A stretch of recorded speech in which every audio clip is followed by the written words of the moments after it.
La passion du camion.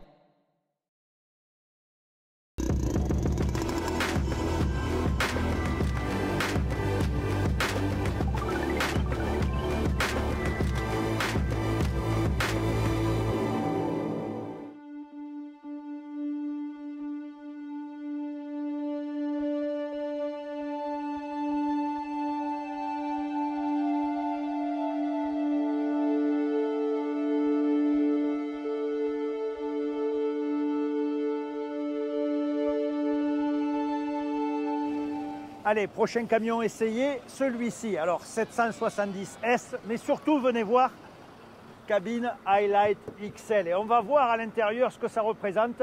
Mais en tout cas, ce qui est sûr, c'est que c'est la cabine rallongée de chez Scania. Donc ça, c'est la vraie nouveauté. On a plus de profondeur. Mais allez, venez, on va passer à l'intérieur. Il fera quand même meilleur. Allez, juste avant de prendre la route, un petit tour dans ce fameux S770 XL. Eh bien, on le voit de suite, la couchette elle est bien plus grande, un lit en 90. Alors on a rallongé la cabine vers l'arrière, les coffres restent identiques, le frigo reste également identique, ça c'est un peu dommage, il aurait pu être un peu plus profond. En revanche, eh bien, évidemment sous la couchette il y a beaucoup plus d'espace car les coffres sont plus grands. En tout cas, un vrai lit en 90, ça va venir concurrencer quand même le XG et le XG+, si ce n'est qu'ici, chez Scania, c'est une transformation et une option, ce n'est pas un camion qui sort de série.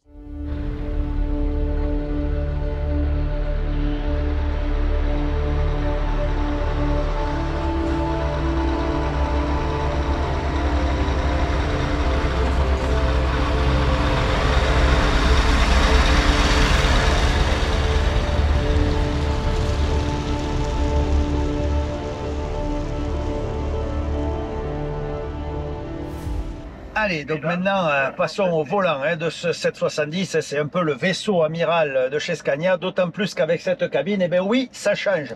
Il y a de l'espace. Alors là, c'est vrai, on cite souvent le DAF XG, XG+, en référence.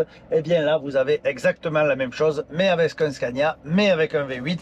Donc autant vous dire, il y a beaucoup de mais, ça en fait réellement le King of the Road. Alors même si en ce moment, en Chine, on nous prétend qu'il y a un 800 chevaux, ce 770, il existe vraiment et il fonctionne vraiment. Alors aujourd'hui sur ces routes norvégiennes, eh bien je suis avec un porte-engin 3 essieux, une petite pelle dessus, poids total 48 tonnes, donc je suis pas quand même dans de l'extrême, mais en tout cas pour ces routes et pour ces conditions, c'est plutôt sympa. Alors à l'intérieur, là encore, V8, toute option, je vois déjà les commentaires, on n'aura jamais ça, c'est sûr que le nombre d'élus sera assez réduit, d'autant qu'ici en version 6.4, c'est relativement rare, hormis bien entendu pour les convois exceptionnels ou bien pour les grumiers.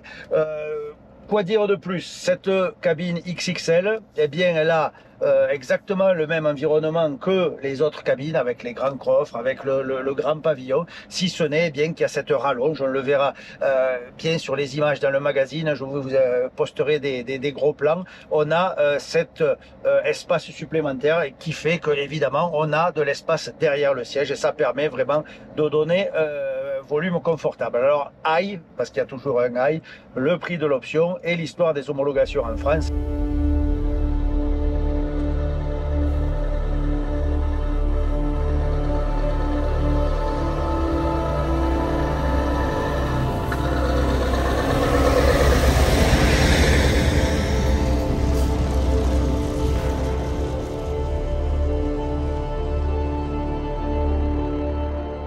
Avec ce 770, nous sommes un peu dans la même configuration que tout à l'heure avec le 660. Alors la cabine, elle est beaucoup plus spacieuse, beaucoup plus luxueuse, ça c'est clair. Il est moins dédié à faire du off-road, mais en tout cas pour les équipements, il dispose exactement de la même chose. Le transfert de masse via la suspension pneumatique, donc je ne vais pas refaire le topo, c'est exactement la même chose. Quand on veut de la traction, on transfère.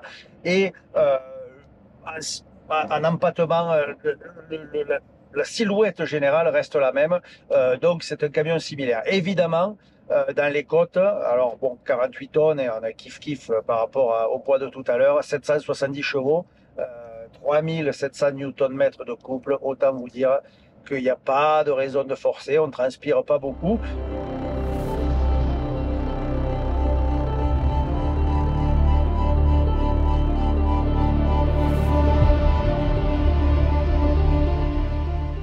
Allez, comme tout à l'heure avec le 660, on attaque cette montée avec le 770. Et bien la clé, c'est la vitesse. Alors ça paraît un peu paradoxal de dire ça sur un sol aussi glissant, mais il faut être 60-70 pour vraiment ne pas sentir les roues patiner. Donc j'ai lancé le camion. Alors c'est vrai qu'avec 770 bourrins, autant vous dire que c'est assez facile de lancer la cavalerie. Il faut rester attentif parce que là encore, j'ai délesté l'essieu avant pour me mettre de la motricité sur les roues arrière. Donc, j'ai plus que 6 tonnes sur l'essieu avant. Donc, évidemment, il faut être très fin sur sa direction. Mais en tout cas, 67 km/h, 11e rapport, 1000 tours minute, ça ronronne doucement et ça monte. Autant vous dire que c'est juste du plaisir.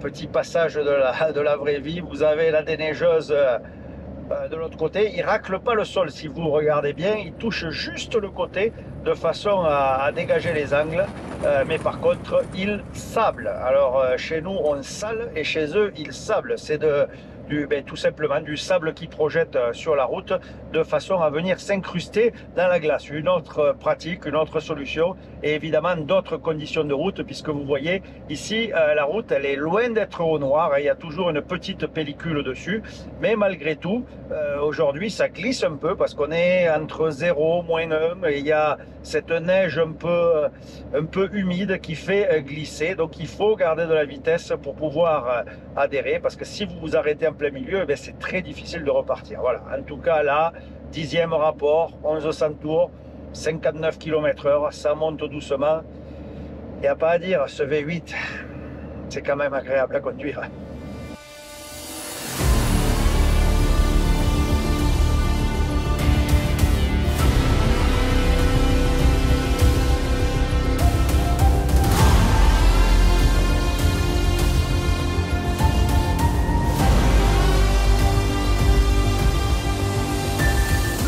J'ai pris les petites routes, hein. Je suis hors sentier battu, je dirais. Et là, par contre, on est vraiment sur la neige, donc conduire en manuel, évidemment, hein. Plus bas régime, profiter du couple, mais ça monte, hein, ça monte vraiment bien, c'est impressionnant. Les capacités de ces camions, ces pneus hiver, ça fait quand même toute la différence.